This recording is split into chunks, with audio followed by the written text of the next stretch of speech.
स्वागत है आपका टीवीएस टॉक्स यूट्यूब चैनल में। हम दोबारा हाजिर हैं अनुपमा के एक नए एपिसोड के अपडेट के साथ। तो उससे पहले अगर आप हमारे इस चैनल पर नए हैं तो हमारे इस चैनल को लाइक शेयर और सब्सक्राइब करें और बेल आइकन को ज़रूर दबाएं ताकि ऐसे ही रोज़ अपडेट्स आपको सुनने को मिल सकें। तो चलिए जानते हैं क्या कुछ हुआ है आज के एपिसोड में। टीवी सीरियल अनुपमा के आज के धमाकेदार एपिसोड में दिखाया जाएगा कि बिल्डर के आदमी ज़बरदस्ती शाह हाउस में घुसकर घर की सारी चीज़ें बाहर फेंकने लग जाते हैं। शाह हाउस के सारे लोग उन्हें रोकने की बहुत कोशिश करते हैं लेकिन वो फिर भी नहीं मानते। लगातार सारा सामान बाहर फेंकने लग जाते हैं। तभी वो लोग घर के बाहर दरवाजे पे लॉक लगा देते हैं और सबको ज़बरदस्ती बाहर निकालने लगते हैं। तभी अनुपमा वहाँ खड़ी है, बोलती है कि आराम से, क्या कर रहे हैं आप लोग, बुजुर्ग लोग भी हैं। फिर वो लोग वहाँ से चले जाते हैं।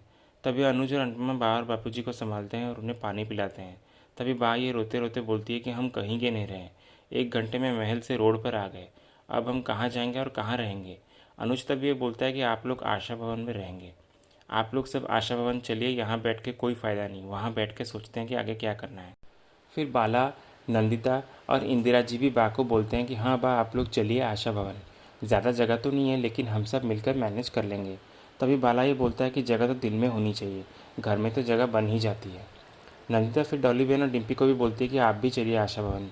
किंजल फिर अनुपमा से बोलते हैं कि नहीं मम्मी, हम आपको और परेशान करना नहीं चाहते, ये सब कुछ हमारे कर्मों का फल है तो इसे हम ही भुगतेंगे।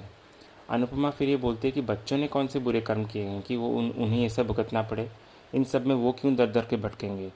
अनुपमा फिर बा को ये कहती है कि बा, अंधेरा अब हो गया है और तूफान भी आने वाला है, तो आप लोग इस समय कहाँ जाएंगे। सब कह रहे हैं बा, और अनुज ने भी जो कहा है वो सही है, इसलिए चलिए साथ में, और जो जो ज़रूरत का सामान है उसे ले लीजिए और बाकी की चीज़ों पे हम ताड़पत्री डाल देंगे। इंदिरा जी तभी ये बोलती है कि हसमुख भाई का परिवार भी हमारा परिवार है, इसलिए आप आइए हमारे साथ। अनुज भी तपिश के बारे में फिर पूछता है कि वो कहाँ पर है। तभी डिम्पी ये बोलती है कि वो किसी काम से बाहर गया हुआ है। अनुज फिर ये बोलता है कि ठीक है तो फिर आप लोग चलिए। तभी तोशु गुस्से से ये बोलता है कि आशा भवन जाए मेरी जूती।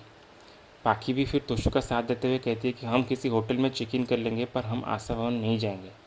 अनुपमा फिर ये गुस्से से बोलती है कि तुम लोग चाहे सड़ो या यहीं पे पड़े रहो या रास्ते में जाकर रहो, मुझे उससे कोई फ़र्क नहीं पड़ता, और तुम दोनों को आशा भवन में आने के लिए कहे मेरी जूती। फिर अनुपमा डॉली बहन को ये बोलती है कि डॉली बहन, आपको अगर आना है तो आप आ सकती है आशा भवन, वरना आप भी अपने भांजे और भांजी के साथ में यहीं पर रहिए या उनसे पेंट आउट ले लीजिएगा, उसके बाद वहाँ पर रहिएगा। फिर सब लोग अपना अपना सामान उठा रहे होते हैं जाने के लिए। तभी परी रोते हुए आकर किंजल से बोलती है कि ये सब क्या हो रहा है मम्मी। किंजल फिर ये बोलती है कि कुछ नहीं हुआ है बेटा, तुम बस तुम्हारा सामान उठाए और चलो आशा भवन। सब लोग फिर आशा भवन चले आते हैं। तभी अचानक ज़ोर की बारिश होने लगती है। फिर अनुपमा तोशु पाखी को बारिश में भीगता देख ये बोलती है कि छाता या छत, सोच के बता देना। ये बातें सुनकर फिर मजबूरन तोशु पाखी भी फिर आशा भवन चले आते हैं। अनुपमा फिर ये सोचती है कि वक्त किसी का सगा नहीं होता, वरना जो लोग आशा भवन की तरफ देखना भी पसंद नहीं करते थे, आज वही लोग आशा भवन में आकर रह रहे हैं। तभी अनुपमा बाहर बापूजी को ये कहती है कि आप लोग बैठिए, मैं आपके लिए चाय बनाकर लाती हूँ। फिर अनुपमा आशा भवन के सारे लोगों को इशारे करते हुए बोलती है कि आप लोग भी अंदर आइए मेरे साथ। तभी सब लोग अनुपमा के साथ अंदर किचन में आते हैं। फिर अनुपमा सबसे माफ़ी मांगते हुए कहती है कि मुझे आप लोग माफ़ कर दीजिए कि मैंने और अनुज ने आप सब लोगों से बिना पूछे इतना बड़ा फैसला ले लिया। अनुज फिर ये बोलता है कि उन लोगों की ऐसी हालत देखकर मुझसे रहा ही नहीं गया। मैंने आप सबसे कुछ पूछा ही नहीं, इसलिए माफ़ कर दीजिएगा, मुझे आप सबसे पहले बात कर लेनी चाहिए थी मुझे। बाला फिर अनुज को ये बोलता है कि क्यों बात करनी चाहिए थी, और क्या बिना सवाल किए सिर्फ नुकसान किए जा सकते हैं और किसी की मदद नहीं की जा सकती, जबकि वो अपने लोग हैं। इंदिरा जी भी फिर ये बोलती है कि सर के ऊपर से जब छत उड़ जाती है ना, तब पैरों के नीचे से ज़मीन खिसक जाती है। जब हम यहाँ पर आए थे ना तो हमारा भी कुछ ऐसा ही हाल था, पर तब तो आशा बहन ने किसी से कुछ नहीं पूछा, तो आप लोग भला क्यों पूछेंगे। फिर अनुपमा और अनुज ये बोलते हैं कि हमें समझने के लिए बहुत बहुत शुक्रिया आप लोगों का। अनुज फिर अनुपमा से ये बोलता है कि मैं समझ सकता हूँ कि तुम बाहर क्यों चुप थी, तुम्हारे मन में क्या चल रहा था वो मैं समझ पा रहा हूँ, लेकिन ये जितने भी लोग यहाँ पर आए हैं ना, इनमें से कुछ ऐसे लोग हैं जिनके साथ हमें रहने में थोड़ी तकलीफ़ तो होगी। शायद वो हमें पसंद नहीं करते और हम उन्हें, पर फिर भी बाकी लोग जो हैं उनके लिए तो हमें ये करना ही था। जैसे कि बा, किंजल, मीनू, इन लोगों को तो हम अकेला नहीं छोड़ सकते थे ना। बाला फिर ये बोलता है कि लड़ाई झगड़ा अपनी जगह, लेकिन यहाँ बात मजबूरी की थी। अब इस बुरे समय में हम लोग हेल्प नहीं करेंगे तो और कौन करेगा। अनुपमा फिर शुक्रिया कहते हुए कहती है कि थैंक यू इतने अच्छे होने के लिए। अनुज फिर ये बोलता है कि आमतौर पर लोग ये भूल जाते हैं कि ज़रूरत पड़ने पर उनकी मदद किसने की, लेकिन आप लोग नहीं भूले और शायद यही आप लोगों का बड़प्पन है। अनुपमा फिर ये बोलते कि जिन लोगों को यहाँ रहना पसंद नहीं है मुझे नहीं लगता कि वो लोग ज़्यादा देर तक यहाँ पर रहने वाले हैं। अनुज फिर ये बोलता है कि जिन लोगों को यहाँ पर रहना नहीं है वो रहे या ना रहे उससे मुझे कोई फ़र्क नहीं पड़ता, लेकिन जब तक ये तोशु, पाकी, डॉली, डिम्पी यहाँ पर है ना, ये बाकी लोगों को और हम लोगों को भी नए नए रास्ते ढूंढेंगे परेशान करने के लिए, तो हमें इन सब के लिए पहले से ही तैयार रहना पड़ेगा। अनुपमा फिर ये बोलती है कि इन लोगों को अब अच्छी तरह से ये समझना होगा कि जो भी आशा भवन में सही से नहीं रहेगा वो आशा भवन के बाहर दिखाई देगा।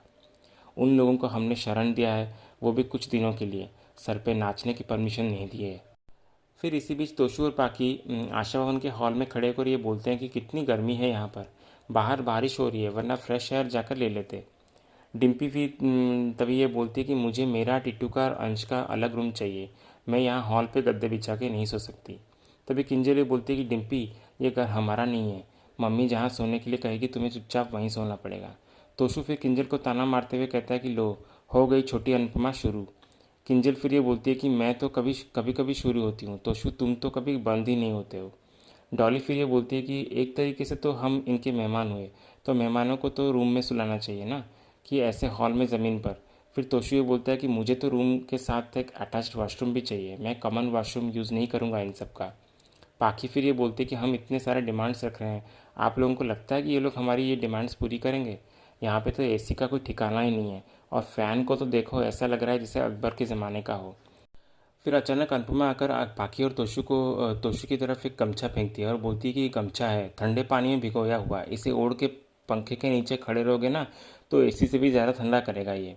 यहाँ पे गर्मी के लिए जगह ज़रूर है, लेकिन दिमाग की गर्मी के लिए ज़रा भी नहीं। तभी अंदर से बच्चों के खेलने की आवाज़ आती है। फिर अनुपमा पाखी और तोशु को ये कहती है कि सुना, बच्चे कितने खुश लग रहे हैं, सीखो उनसे कुछ। और छोटे बच्चे के सबसे ज़्यादा नखरे होते हैं, लेकिन ईशू, परी, माही, अंश चारों अच्छी तरह से समझते हैं कि कहाँ पे नखरे करने चाहिए और कहाँ पर नहीं। बच्चे खुश हैं, पर तुम लोग हो कि मुंह लटका कर घूम रहे हो। अरे शुक्र मनाओ कि सर पे छत है और अपना का साथ है। इंसान को अपनी लाइफ में इससे ज़्यादा चाहिए क्या? अगर रात सड़क पे काटनी पड़ती तब क्या करते तुम लोग? जब मॉल में शॉपिंग करने जाते हो, थिएटर में पिक्चर देखने जाते हो, तब क्या अपना पर्सनल बाथरूम साथ लेकर जाते हो क्या? वहीं का सार्वजनिक बाथरूम यूज़ करते हो ना, जो हज़ारों लोग इस्तेमाल करते होंगे। लेकिन यहाँ पर जान पहचान के लोगों के साथ बाथरूम शेयर करने में तुम लोगों को प्रॉब्लम हो रही है। अलग रूम, अलग बाथरूम, एसी वगैरह ये सब कुछ चाहिए ना, तो वो रहा दरवाज़ा, तुम लोग निकल सकते हो यहाँ से। फिर बाला और बाकी के आशावान के लोग सब चाय लेकर आते हैं सबके लिए। फिर अनुपमा तोशु और पाखी को ये बोलती है कि ध्यान से देखो, ये वही आशावान के लोग हैं जिन्हें तुम लोग फटीचर, भिखारी और न जाने क्या क्या बोलते थे, और आज वही लोगों ने अपने घर में तुम लोगों को रहने की जगह दी है, याद रखना। तोशु, तू जिन्हें भिखारी कहता था ना, आज वही लोग तुझे अपने हिस्से की रोटी खिला रहे हैं। और इस घर में याद रखना, सब लोग अपना अपना काम खुद करते हैं, इसीलिए यहाँ पे किसी को ऑर्डर चलाना ज़रा भी अलाउड नहीं है। अगर किसी का ऑर्डर सुना जाएगा तो या माना जाएगा वो सिर्फ चारों बच्चों का। तो इसलिए सब अपना अपना काम खुद करेंगे। अपना काम करो, दूसरों का हाथ बटाओ, अगर नहीं कर सकते तो भाड़ में जाओ। और एक बात, यहाँ सभी लोग सुबह बहुत जल्दी उठते हैं और सारा काम करते हैं, फिर स्टॉल लगाते हैं, इसलिए रात को सोते वक्त हमें कोई चिक चिक, कोई डिस्टर्बेंस नहीं चाहिए, इसलिए शांति और तमीज़ से रहो। और ये बात खास ध्यान रखना कि हम सब अपना घर, अपना संसार, अपना मंदिर सब कुछ तुम लोगों के साथ बांट रहे हैं, तो भूल कर भी किसी का अपमान मत करना। अगर गलती से भी गलती हुई ना, तो उस बिल्डर ने तो तुम्हें सिर्फ 1 घंटा दिया था, पर मैं 1 मिनट में नहीं दूंगी। बा फिर अनुपमा को ये कहती है कि अनुपमा कुछ भी काम हो तो बता दो, वह बर्तन धोना हो तो वो अभी मैं धो देती हूँ। अनुज फिर ये बोलता है कि बा, अरसों बाद आप और बापूजी एक छत के नीचे हैं और आप बर्तन धोने की बात कर रहे हैं। अनु ने तो मुझे ये बोला था कि बा और बापूजी बहुत रोमांटिक हैं, उनसे कुछ सीखो, तो आप ये सब क्या बोल रही हैं बा? फिर अनुज और अनुपमा बा को बिस्किट देते हैं खाने के लिए। तभी बा फ्लैशबैक में जाके ये सोचती है कि जब उन्होंने बापूजी से कहा था कि अनुपमा को सिर्फ घर तोड़ना आता है, दो दो घर तोड़ के एक नकली परिवार के साथ रह रही है। अनुपमा फिर बा को देखकर ये समझ जाती है कि बा वही बात सोच रही है। फिर अनुपमा बा को समझाते हुए कहती है कि बा, जो हो गया सो हो गया, इस रात को गुजर जाने देते हैं और बाकी सब कल पे छोड़ देते हैं, क्योंकि कल एक नई सुबह होगी। इसी के साथ आज का ये एपिसोड एंड होता है। ये था अनुपमा के आज के बुधवार वाले एपिसोड का अपडेट। ऐसे ही और लेटेस्ट अपडेट जानने के लिए हमारे इस चैनल से जुड़े रहिए। हम मिलते हैं नेक्स्ट एपिसोड के साथ। धन्यवाद।